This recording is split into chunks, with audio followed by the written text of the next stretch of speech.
There's a photograph buried in a county archive in southern Missouri that no one likes to talk about. 63 people standing in front of a white clapboard church. 1879, every face blank, every child's eyes hollow. And if you look closely, if you really look, you'll notice something the archivist won't explain. Half the children have the same twisted posture, the same distant stare, and not one of them is smiling. The man in the center is Reverend Josiah Kern. He's not smiling either, but he's the only one who looks alive. This isn't a story about faith. It's a story about what happens when one man decides God speaks only through him, and when an entire community believes it. Because by the time that photograph was taken, Josiah Kern had already rewritten the bloodlines of every family in his congregation. He'd performed 9 weddings in 5 years, all of them between first cousins, some between second cousins who'd been raised as siblings. And when people asked why, when neighboring towns started whispering, he had one answer. God does not recognize the laws of man, only the purity of his chosen people. The children in that photograph never spoke, not because they couldn't, but because they'd learned that silence was survival. And by the time the outside world finally came looking, it was already too late. The damage wasn't just physical.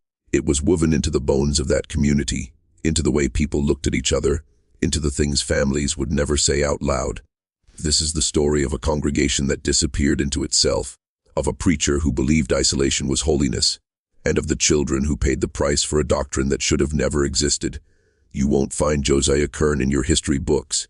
His church burned to the ground in 1894. Most of the records were destroyed, but some things survive: letters, diaries, testimonies sealed in legal files that weren't opened for 100 years.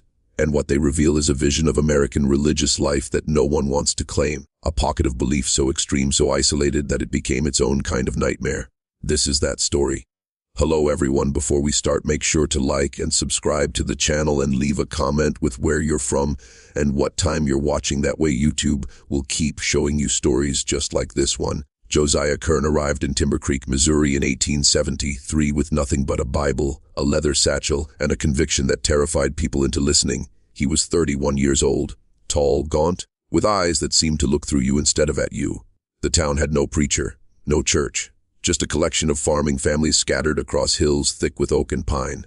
They were poor, exhausted, and when Kern started preaching under a cottonwood tree near the creek, promising salvation to those willing to separate themselves from a corrupted world, people listened.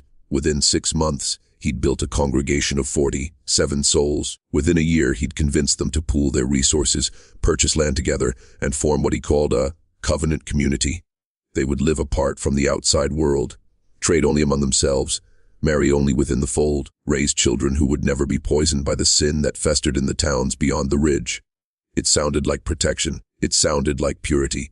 But what Kern was really building was a cage. The first wedding happened in 1875. A girl named Sarah Polk, 16 years old, and her first cousin, Daniel Polk, 19. Their families were uneasy. This wasn't common practice, even in isolated rural areas, but Kern had an answer ready. He stood in front of the congregation and opened his Bible to Genesis. He read about Abraham and Sarah, about Isaac and Rebekah, about the patriarchs who married within their own blood to keep the line pure, and then he said something that would become his doctrine. The world calls it sin because the world fears purity. But God's chosen have always married among themselves. We are the remnant, and we will not be diluted. The Polks relented. The wedding went forward, and Sarah gave birth 10 months later to a boy who never learned to walk properly. His legs twisted inward. His speech came slow and slurred. The town doctor, who still made occasional visits to Timber Creek, said it quietly to Sarah's mother. This happens sometimes when the blood is too close. But Kern had a different explanation. He called it a test of faith, a blessing in disguise. And when Sarah's mother tried to leave the community with her daughter, Kern stood at the road and told her that abandoning the covenant meant abandoning salvation. She stayed. They all stayed. Because leaving meant more than just walking away from a church. It meant admitting that everything they'd believed, everything they'd sacrificed, had been a lie. By 1878, Josiah Kern had performed 6 more marriages, all between cousins. The community had grown to 73 people. But it wasn't growing through conversion anymore. It was growing through birth. And the children being born were different. Not all of them, but enough that even the most devoted families couldn't ignore it. There were children who couldn't hear. Children whose faces didn't form correctly. Children who seized without warning, their bodies rigid and convulsing on the cabin floors, while their mothers prayed and Kern insisted it was the devil testing their faith. Kern's response to every concern was the same: isolation, more isolation. He began preaching that any contact with the outside world was contamination. Families stopped going to the market in the neighboring town. They stopped seeing doctors. When a federal census taker arrived in 1880, Kern met him at the edge of the property with a rifle and told him that the community did not recognize the authority of a godless government. The census taker left, and Timber Creek disappeared from the official record. Inside the community, Kern's control tightened. He instituted what he called covenant discipline. Families were required to confess their sins publicly every Sunday. Children were not allowed to play unless supervised. Books from outside the community were burned. And when a young man named Thomas Greer questioned whether the cousin marriages were causing harm, Kern had him tied to a post in the center of the settlement and left there for 2 days without food or water as an example of what happened to those who doubted God's anointed. The women suffered most. They had no say in who they married. Kern arranged the matches himself, often pairing girls as young as 14 with male cousins they'd grown up alongside. One woman, Elizabeth Kane, kept a diary that survived in her granddaughter's attic until 1967. In it, she wrote about her wedding night to her cousin James. She was 15, he was 17. She described it as the night I learned what it meant to have no choices left. She gave birth to 4 children. 2 of them died in infancy. 1 never spoke. The last, a daughter named Abigail, would eventually be the one to expose what happened in Timber Creek. But that wouldn't come for another 20 years. Because in 1879, when that photograph was taken, Abigail was only 3 years old, and the horror was just beginning. There's a pattern in isolated religious communities that historians recognize but rarely talk about.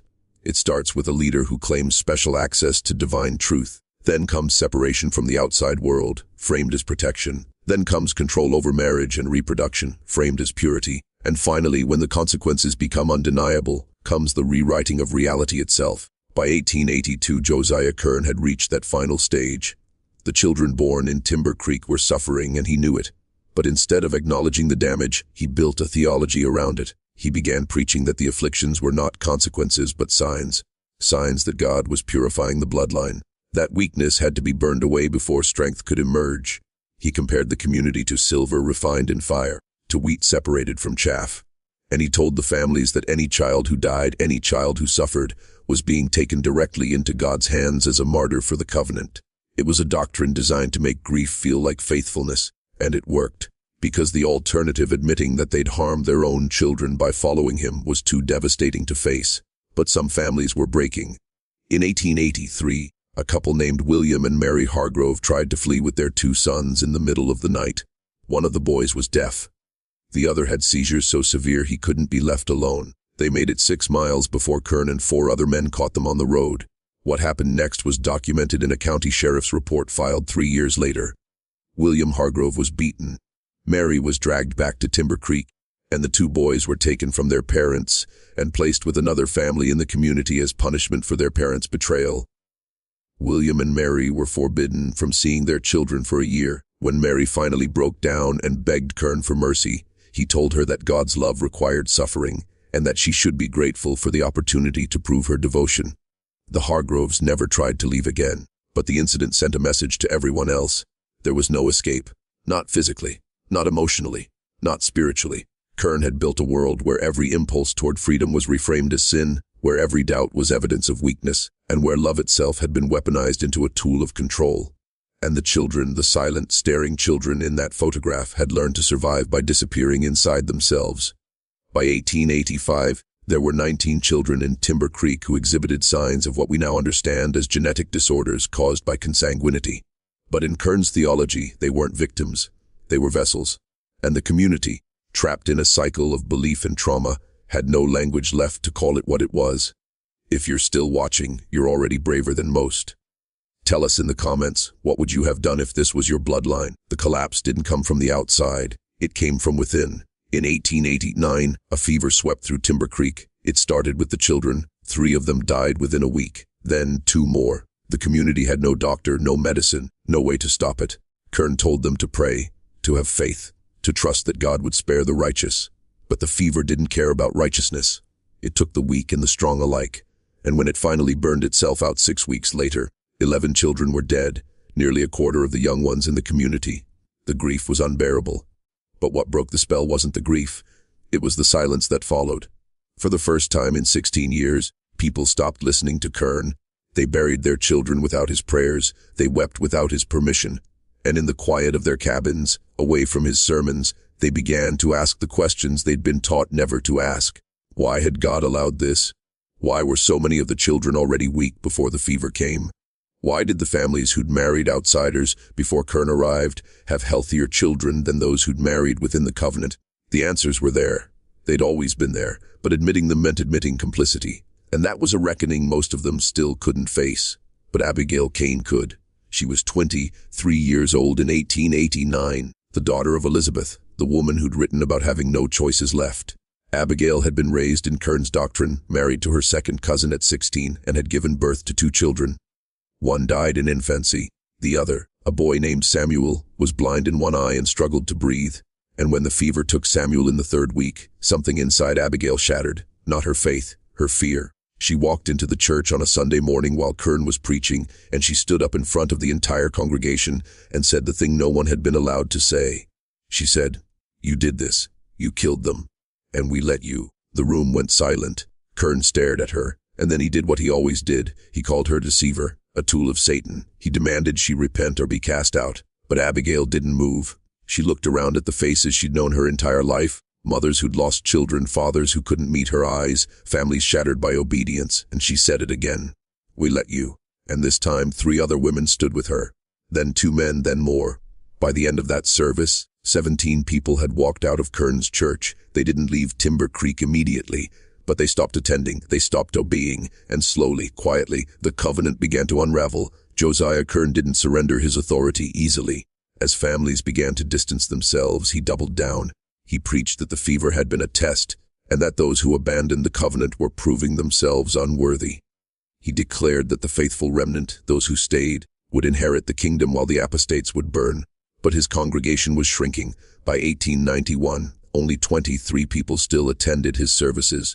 The rest had either left Timber Creek entirely or were living on the edges of the community, farming their own land, marrying outside the fold, and trying to rebuild lives that had been stolen from them. Abigail Kane became the unofficial leader of those who left. She couldn't undo the past, couldn't bring back her son or the years she'd lost, but she could speak. And in 1892, she did something that would eventually bring the entire story to light. She traveled to the county seat and gave a deposition to a circuit judge. She described the forced cousin marriages, the children born with afflictions, the isolation and control, the punishments for those who questioned, the deaths that could have been prevented. The judge listened, and though he had no legal framework to prosecute what had happened, no laws had been broken in the technical sense, he documented everything. Her testimony sat in a legal file for decades, but it existed, and it would matter. Kern's end came in 1894, but not the way you'd expect. There was no dramatic confrontation, no arrest, no mob justice. He simply faded. The white clapboard church, the one from the photograph, caught fire on a summer night. No one knew how it started. Some said lightning. Some said one of the remaining families finally had enough. Kern tried to rebuild, but there was no money left, no one to do the work. And by 1895, he was preaching to a congregation of 6 people in a barn. The man who'd once controlled 70 souls couldn't fill a single row of pews. He died in 1898, alone, in a cabin on the edge of what used to be his covenant land. The county records list the cause of death as pneumonia, but there's a note in the margins written by the undertaker. No one claimed the body, buried in an unmarked grave per county expense. The people he'd ruled over, the families he'd reshaped, didn't come to mourn him. They didn't speak his name, and when his few remaining followers scattered, they took nothing with them but silence. Because even after Kern was gone, the damage remained. The children who survived grew into adults who carried the scars, physical, psychological, genetic, into the next generation. And for 100 years, the families who descended from Timber Creek rarely spoke about what had happened. It became a whispered thing, a shadow in the bloodline. The photograph still exists, 63 people standing in front of a white church, 1879. You can see it if you request access to the County Historical Archive, though they don't display it publicly. And if you look at the faces long enough, you start to see what the archivist won't say. Those children weren't just silent because they were told to be. They were silent because they'd learned that the world they lived in didn't have room for their voices. That suffering was supposed to be sacred, that their bodies were experiments in a theology that valued purity over survival. Abigail Kane lived until 1941. She remarried outside the community, had 3 more children, and spent the last decades of her life working as a midwife. Her granddaughter later said that Abigail never spoke about Timber Creek except once, near the end of her life, when she told her, "Some kinds of faith aren't holy. They're just fear dressed up in scripture, and the people who survive them spend the rest of their lives learning the difference." That testimony she gave in 1892 was rediscovered in 1967 by a graduate student researching rural religious movements. It became part of a larger academic study on isolated communities in post-Civil War America, and slowly the story of Timber Creek began to be told. But here's what stays with me. This wasn't a story from some distant, unrecognizable past. This happened in living memory of people whose grandchildren are alive today. It happened in America, in a community that believed it was following God. And the mechanisms that allowed it to happen: charismatic authority, isolation, the conflation of obedience with righteousness, the redefinition of harm as blessing, those mechanisms still exist. They exist in fringe religious groups, in insular communities, in families where questioning is equated with betrayal. Timber Creek is extreme, but the psychology that enabled it is not. The children in that photograph deserved better. They deserved a world where their silence wasn't required, where their suffering wasn't theologized, where the people who were supposed to protect them didn't sacrifice them for the sake of a doctrine that served only one man's vision of purity.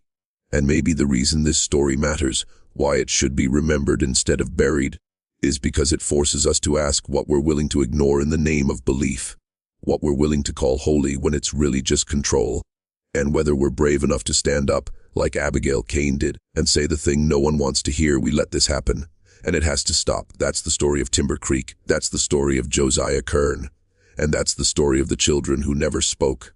Until now.